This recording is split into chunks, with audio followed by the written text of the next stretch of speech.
नमस्कार मंडळी, शुभांगी रेसिपीज आणि बरंच काही चॅनलमध्ये आज आपण इथे खमंग असे नाचणीचे थालीपीठ करणार आहोत। तुम्ही त्याला धपाटेसुद्धा म्हणू शकता।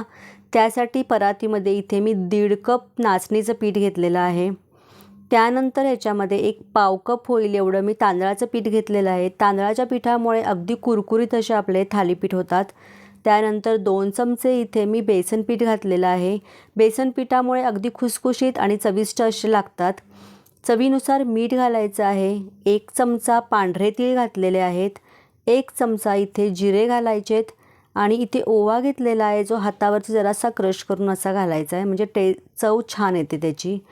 त्यानंतर याच्यामध्ये चवीनुसार तिखट घालायचं आहे। तिखट तुम्हाला किती तिखट आवडतं त्याप्रमाणे घालायचं। 1 मोठा चमचा गरम मसाला घातलेला आहे। अर्धा चमचा हळद घातलेली आहे आणि पाव चमचा इथे हिंग घातलेला आहे। सगळे जिन्नस व्यवस्थित अगदी मिक्स करून घ्यायचेत पहिल्यांदा। नाचणी थंड असल्यामुळे उन्हाळ्याच्या दिवसामध्ये नक्की हे थालीपीठ करून बघा, मस्त खमंग असे होतात। यामध्ये आता 1 मोठा कप होईल एवढा मी पालक चिरून घातलेला आहे। पालक पहिल्यांदा स्वच्छ धुवून बारीक चिरून घेतला आणि मग ह्याच्यामध्ये घालायचा। 1 मोठा कप होईल एवढे बारीक चिरलेले कांदे घेतलेले आहेत आणि एक अर्धा कप होईल एवढे मी कोथिंबीर घेतलेली आहे। कोथिंबीर पण पहिल्यांदा स्वच्छ धुवून बारीक चिरून घ्यायची आहे। त्यानंतर 1 मोठा चमचा होईल एवढा लिंबाचा रस घातलेला आहे। लिंबाच्या रसाऐवजी तुम्ही इथे दहीसुद्धा वापरू शकता। त्यानंतर हे सगळे जिन्नस व्यवस्थित अगदी मिक्स करून घ्यायचेत।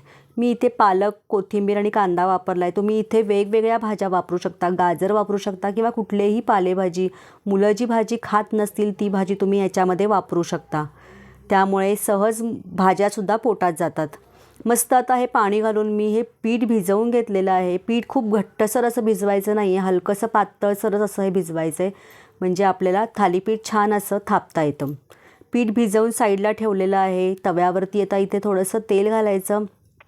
तेल सगळीकडे स्प्रेड करून घ्यायचे व्यवस्थितपणे आणि त्यानंतर या पिठाचा एक गोळा याच्यातनं काढून घ्यायचा। मस्त असा गोल करून घ्यायचा तो आणि ह्या तेलावरती थापून घ्यायचा। पहिलं थालीपीठ असल्यामुळे मी डायरेक्ट तव्यामध्ये हे थालीपीठ लावलेलं आहे। त्यानंतर आपण रुमालावरती थालीपीठ कसं लावायचं ते मी दाखवते, कारण नंतर तवा आपला गरम होतो आणि थालीपीठ थापता येत नाही। मस्त 4 पहिल्या बोटांनी मस्त थालीपीठ थापून घ्यायचं आहे आणि त्यानंतर या प्रकारे भोकं पाडून घ्यायची।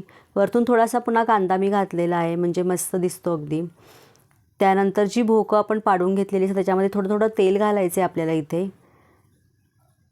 पटकन हे थालीपीठ होतं आणि मुख्य म्हणजे अतिशय पौष्टिक असल्यामुळे चवीला छान लागतं। गॅस चालू केलेला आहे, थालीपीठ इथं ठेवलेलं आहे। 1 मिनिट होऊन गेलेलं आहे, तुम्ही बघू शकता। मस्त असं ते वरती शेकलं गेलेलं आहे, कारण थोडंसं पांढरं आणि थोडंसं तेलकट असं दिसतं आहे। पलटून घेतलेलं आहे आणि खालची बाजू पण छान अशी शेकून घ्यायची। थोडंसं प्रेस करायचं। दोन्ही बाजूला मस्त असं शेकून घेतलेलं आहे, तुम्ही बघू शकता। मस्त आपलं इथे नाचणीचं हे थालीपीठ तयार झालेलं आहे। डिशमध्ये इथे काढून घेतलेलं आहे।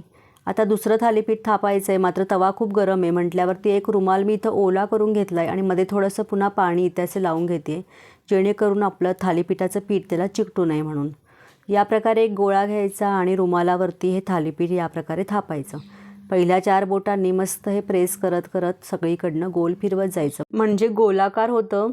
छान हे थालीपीठ तयार होतं। वरतून थोडासा कांदा पुन्हा घातलेला आहे आणि नेहमीप्रमाणे याला थोडीशी भोकं पाडायची, जेणेकरून आपण त्याच्यामधून तेल सोडू शकतो आतमध्ये।